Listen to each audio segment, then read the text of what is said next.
Hello and welcome back to Tuesday at Dobbs's. I'll start off just by apologising for that. A few people with OCD have noticed that and thought it's a little sticker or a bit of dirt. It's not. It's when I was riding through Morocco on the Bonneville and my laptop was just in the pannier, going up and down in the pannier and getting rubbed by a little metal screw on the internals of the pannier, and over about 300 miles of off-roading, it very, very nearly rubbed through to the screen of my laptop. So apologies, nothing I can do unless I replace the case.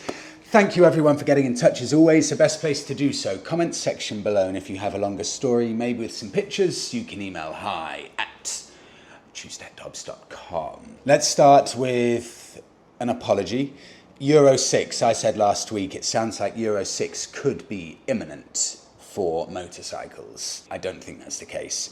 Disco Fang said to me, Freddie, that Euro 6 email you read is hilarious. There is no information anywhere. No one else is talking about it. So it's probably not true. So you can ignore that for now.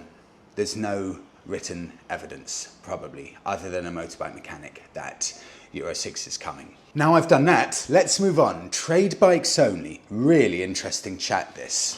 From Clive. Freddie, I'm trying to put my almost new Honda Hornet up for sale. The first place I thought of was MCN. So for any non-Brits, this is Motorcycle News, one of the most respected motorcycle outlets in the UK, possibly in the world. It's huge. Clive tried to list his Honda Hornet on MCN, trusted and respected. I can't go wrong, I thought. When I opened their selling page, there was a stark disclaimer. We only advertise trade bikes. If you're a private seller, tough. Bike purchase is in terminal decline, it seems to me. Surely the impossibility of selling bikes, that is, not being royally ripped off by dealers, has to be a factor in their current unpopularity. Where can you actually safely sell and buy bikes now privately in the UK? I'd love to know MCN's reasons for betraying bikers. Before I carry on, Clive, let me just bring this up, because I checked this out as well, and you're absolutely right. MCN, I'll keep this up as I'm reading out the rest of Clive's message. So that's on MCN's website. I continue. Even if you want to trade in your bike, the dealers, knowing you've got nowhere else to go, offer a pittance. MCN, like everyone else in the world, is after bikers' money. The rest is irrelevant. It's a parlous situation and very bad for everyone who rides. Clive, I was staggered to see this. I thought there must be some glitch from you trying to upload your privately owned motorbike for sale, but no, you're absolutely right. They've stopped allowing private buyers or private sellers to sell their bikes. I don't get it. There are good traders who sell used motorbikes, but there are also equally as many good private sellers. I've only ever in my life, apart from one time, bought any vehicle, and I've owned over 20 vehicles in my life. Only once have I ever bought through a trader. I'm not anti-traders at all. I know they do a good job and they hustle, and anyone who works hard deserves to earn a living. But the only bad experience I've ever had with an engine that imploded is when I bought a vehicle through a trader, a second-hand car dealer. I've never had any issues with private sellers. So it seems a bit shocking that they've decided to pull the plug on us being able to sell privately. So we've got Facebook Marketplace, Auto Trader and eBay left if you're in the UK to sell your vehicles. But I was chatting to someone a couple of days ago who was looking to sell their £16,000 4x4 online. They had it advertised on Auto Trader and they said they had been inundated immediately with calls from used car dealers trying to push him down to £11,500, saying they'll come immediately, take it off his hands, £11,500, save all the hassle, don't worry about having to show your vehicle, take it or leave it. And I had the exact same issue when I was selling my parents' car. I advertised on Facebook Marketplace at a very decent price, and I was again inundated with trade sellers trying to buy it. For every private buyer, there were at least 8 trade buyers trying to get it off my hands. This next email that came in from Angry Mother, this may slightly explain what's going on in some small way. From Angry Mother, Freddie, recently I have been trying to sell my Mark I Suzuki Bandit that I've owned for 20 years for £1,500, which I thought was reasonable, but all I got was stupid offers. It wasn't until I dropped it, the price that is, to £1,200 that I managed to sell it. But even then, I still only managed to sell it for £1,000. Like you, I just wanted it gone to put money into a new machine. But then, listen to this, then I went onto Facebook Marketplace and I saw my old bike up for sale, Facebook Marketplace, £1,875. And it listed most of the work I had done on it as if it were his own. He said it was for him to use for work when he came to purchase the bike off me. So I feel a little bit disappointed, but anyway, new bike's been ordered, onwards and upwards. This is really interesting. It seems that the market, we in general, are starting to lose our trust in private sellers. Very possibly Facebook Marketplace has something to do with this. The amount of scammers going on is huge. So used car and motorbike traders, dealers, they have a definite place and they offer a very definite service. And that coincides with the lack of trust that we, private buyers and sellers, now have in the market, largely because of Facebook Marketplace. There's just no trust there. And this is a time when used car and motorbike dealers can really start to take advantage of this. I save a few bikes over the weeks on Facebook Marketplace to try and demonstrate what the market's like. But I want to go through some of the old ones here to give you an idea as to what's been selling and what hasn't in the market. If we start here, funnily enough, 1998 Suzuki Bandit, initially advertised at £1,800, still not sold over 3 weeks later, reduced by £200. Again, there it is. They're probably asking too much for it. We know that these will sell for £1,000 privately, and we know that in the trade they're going to be offering £1,850. You're going to have to lower the price if you want to sell something like that. Something else interestingly, Suzuki GSX1400 listed 3 weeks ago, £4,200 and still for sale. And I'll do 2 more. There's one that's sold, look at that. 2005 Suzuki GSX1400 was 3.5k, advertised and reduced at 2,995, and it's sold because the price is now realistic.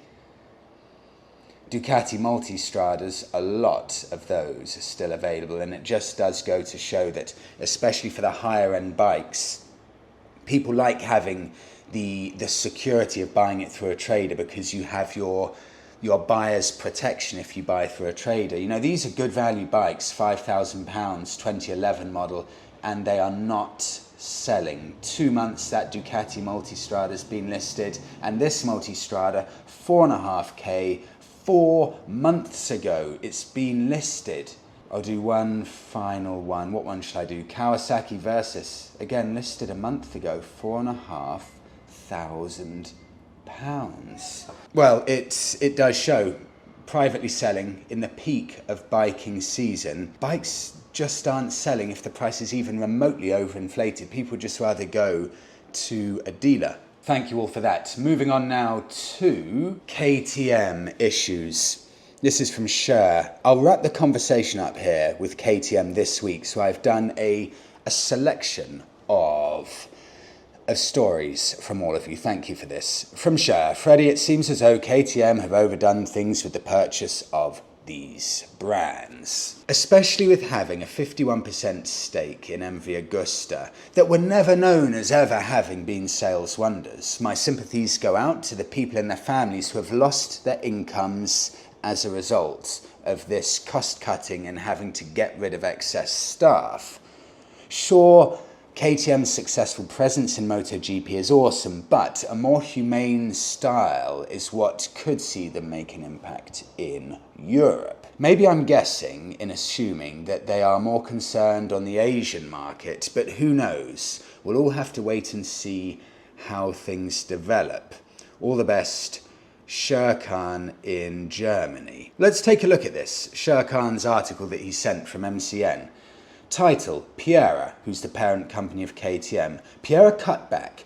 KTM parent company forced to axe jobs and move production aboard to stay afloat. Piera Mobility, the parent company of KTM, Husqvarna, Gas, WP suspension, and a 50.1% stake of MV Agusta have released a statement describing a shortfall in overall sales for 2024, with the poor performance expected to continue throughout the year. The article continues, in view of the changed location of market situation, the number of employees has now had to be adjusted. So this reduction in personnel after years of rising employment is painful. Blame has been placed on both high interest rates. Listen, this is what KTM are saying.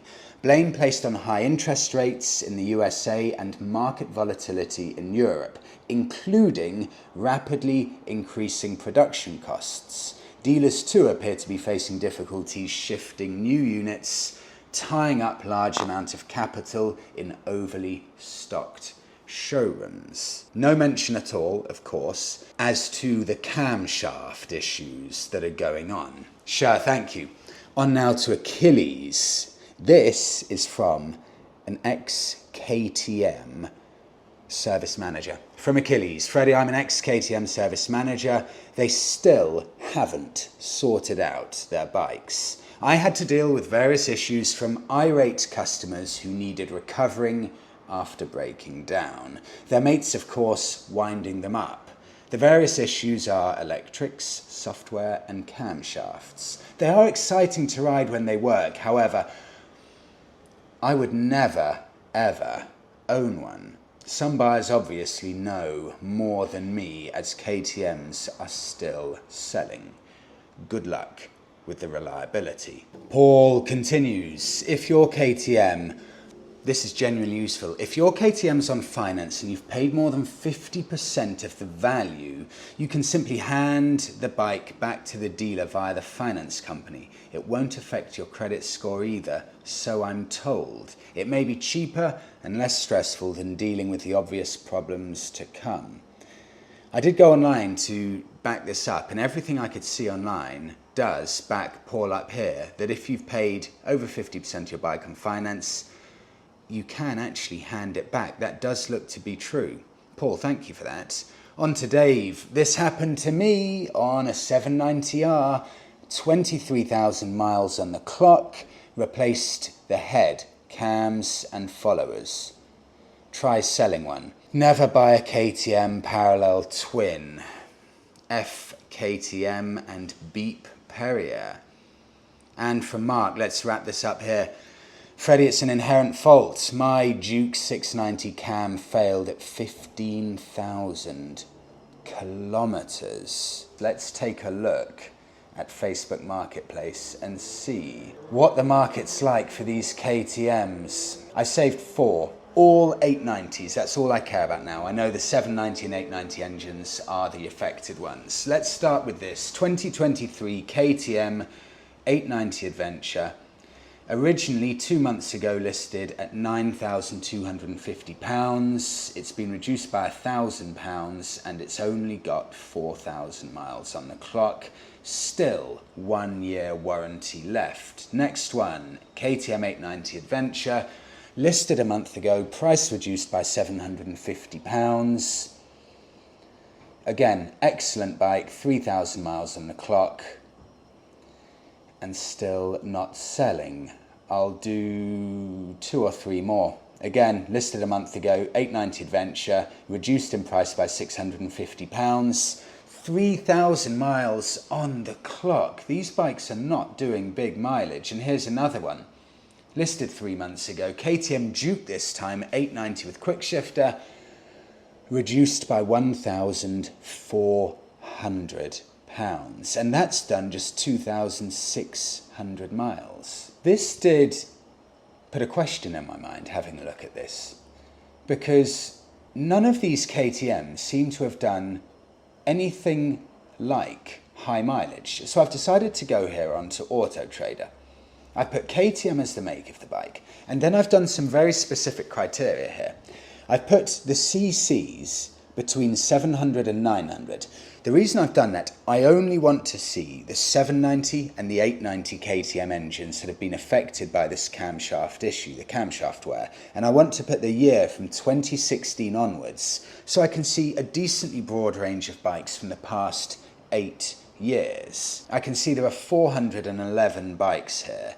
If I press search, I'm now going to go to mileage, and this will show me the lowest mileage bikes, because I want to see what it's like for brand new bikes. What are the discounts? And you can see here immediately, brand new bikes, KTM 790 Duke, £900 off the top one. Again, the second one, £2,600 off a KTM 790 Duke. Brand new bikes, 7,400. This one's advertised 3.9%. There are really, really good deals on now with the Duke 790s. What I'm now curious about, there are 411 bikes that come up within this criteria. Bear in mind that a lot of these bikes are going to be adventure bikes, because they do the KTM 790 and 890 adventure. These are bikes designed to do long distances. We're not looking here specifically at super nakeds. So you would expect at least some of these bikes to have done at least decently high mileage, maybe a few with 35,000 miles on the clock. If I press here and go to mileage, I can see that out of the 411 bikes, only 9 have done even over 15,000 miles. That's a microscopic amount of bikes that have done anything even close to resembling proper mileage. What that makes me think is 2 things. One, it's eye-opening how few bikes have done big mileage. And secondly, if there is an inherent issue with a large chunk of bikes, if not all bikes, how many of these bikes actually have this inherent issue within them? It's just they've all done such tiny mileage, the issue hasn't raised its head yet. It hasn't become apparent. How many of these bikes within the next 5,000 to 8,000 miles may start getting that camshaft issue? I'll wrap the conversation up there. It's been really interesting. Thank you so much for all of your insight. Genuinely fascinating. Moving on, a garage. From David, Freddie, pictures included. I was wondering if you would like to discuss garages or storage for motorcycles in relation to insurance mostly. I bring it up as your bike of the week last week, the Kawasaki Versys 1000, was being sold as the owner no longer had a garage. I passed my test in November and I bought an old Triumph Sprint ST. It's a nice bike, although I'd probably go for something more upright next time. When I was shopping for insurance, there was always a good £100 to £150 discount a year if I had it in a garage. I don't have a garage, but when they phoned me up, they said they would consider a steel shed. This is important. A steel shed on a fixed concrete base in the garden as a garage, and they would award the discount if I could hit that criteria. A standard shed, however, doesn't qualify. So I'm curious, where you all store your motorbikes, and do you get a discount for having a garage? Has anyone found any other interesting ways to get that garage discount for their insurance policies? David, interesting chat. These insurance approved garages, I say garages because this is now a broader term than it has been before. It's becoming more widespread, and companies like Bennett's Insurance are starting to be more flexible as to what they term a garage. For Bennett's, for example, if you do have a concrete base and a metal garage around it with a door that can lock with a padlock, for example, that would be classed as a garage for legal purposes. And that's important because these that I'm about to show you, they fit the bill. They are, what shall I say, they're ticked off. They're given the stamp of approval by the police, and also importantly, Bennett's Insurance, Bikesure Insurance, and Lexham Assurance or Insurance. So these are legit. They're not specifically cheap, but this one seems to be a very good mix. £1,765 currently on sale, metal structure, nice easy door to open, and big enough not just for a motorbike, but your tools and things behind the bike, and enough space for all of your clothing as well. You can put your jacket, your boots on the side, easy to push the bike in and out of, and if you save between £150 and £200 a year on this, this will pay for itself within 7, 8, 9 years. And you've got somewhere nice and dry to store your bike, and it doesn't take up as much space as a garage. If I had a garden and no garage, I genuinely think I'd be buying one of these. They look really good. And I'd love to hear from all of you. Where do you all store your bikes? Have you had any horror stories, any success stories? Has it brought your insurance down a lot? And do you have something like this? Is it a game changer for bike security and just ease of pushing a bike in and out of one of these storage solutions? David, thank you. On now to Ian. Ian in Bexley Heath. Ian, I'm originally from Bexley Heath, which is 3 miles that way. But now I live in Thailand, and I have done for 9.5 years. Pictures included as I discuss this. A couple of times a week, I ride out and go coffee shop hopping. I recently stumbled on this resort and coffee house in a small town named Chum Sang in Nakhon Sawan province. Walking around this huge resort, to my amazement, there were dozens of classic motorbikes belonging to the resort owner. Some of these bikes have been imported from the UK with original number plates still attached. The mechanic I saw working on these bikes said that they're all constantly maintained and fired up twice a week. That's a full-time job then. He has to be a full-time mechanic to look after all of those and make sure they're all running. Although these bikes are all outside with only a metal sheet roof, they're all spotless, and the two blue and white Sunbeams were one of my favourites in the collection. All personal imports. This is interesting. Personal imports into Thailand, they were all banned some years back. So I think many of these bikes have been here for a number of years. I love a bike with a story. I would love to know how he managed to amass such a collection. Ian, thank you. And on now to Bike of the Week. From Steve, a Kentish rider. Freddie, I recently traded in my Ducati Scrambler 1100. The cost of a cam belt change of over £700 equated to nearly... Steve, this is the problem. Equated to nearly a sixth of the bike's 5-year-old value. It's also hard to do it yourself because you have to tension the belts and measure the frequency of the belt when plugged. Special tool required, obviously. Plus, the entire exhaust has to be removed to gain access to the lower cylinder belt cover. So, what did I do? Well, I chose to trade it in for a new Suzuki GSX-8S.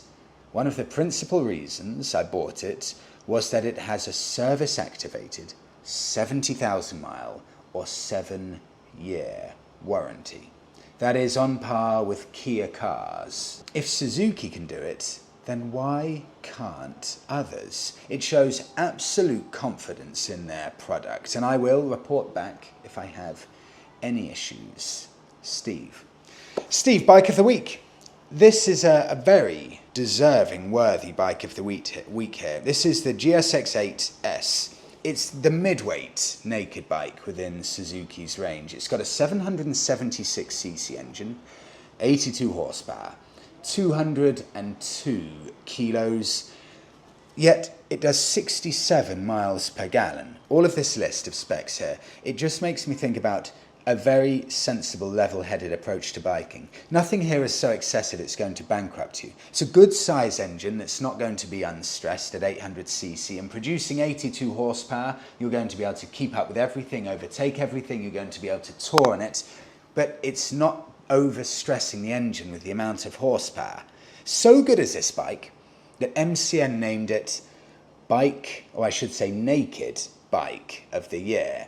And so good is it in owners' opinions that owners have rated it 5 out of 5.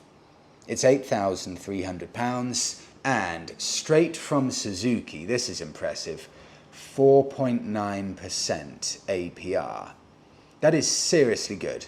What that means is that if I want to go out and buy this brand new Suzuki with a service activated 7-year or 70,000 mile warranty. I mean, how good is that? It always takes one front runner, one forebearer to do this. And Suzuki's the one to do it. Before, in the car world, it was Kia and Hyundai to push on these 5- and 7-year warranties when the German companies are only offering 3-year warranties, for example. But now Suzuki are coming along. 7-year warranty. It will only be a matter of time now where the competition have to step up, at least a step closer to that level. What 4.9% APR means is that I can put down £1,000 deposit, 4 years repayment, 4.9%. I'm going to be paying £167 a month. And then at the end, I own the bike in its entirety. It would have cost me £8,300, and over those 4 years, I'd be paying back £736 in interest, making a total payment of a touch over £9,000. I think that is phenomenally good value. And this is a bike that really can do it all. It's got a beautiful TFT screen, it's got quick shifter as standard, and MCN sum it up with the overall rating of 4 out of 5, and they say the 2023 Suzuki GSX-8S is a naked motorbike that's a big deal for the Japanese firm. It is their first true, this is staggering, all new big bike platform since the SV650 in 1999, entering a hotly contested class where you're splitting hairs over value, performance, features and usability. That is a very, very worthy bike of the week. And I'll wrap it up there. Thank you so much everyone for watching. Have a brilliant week all. And I'll see you all in the next one.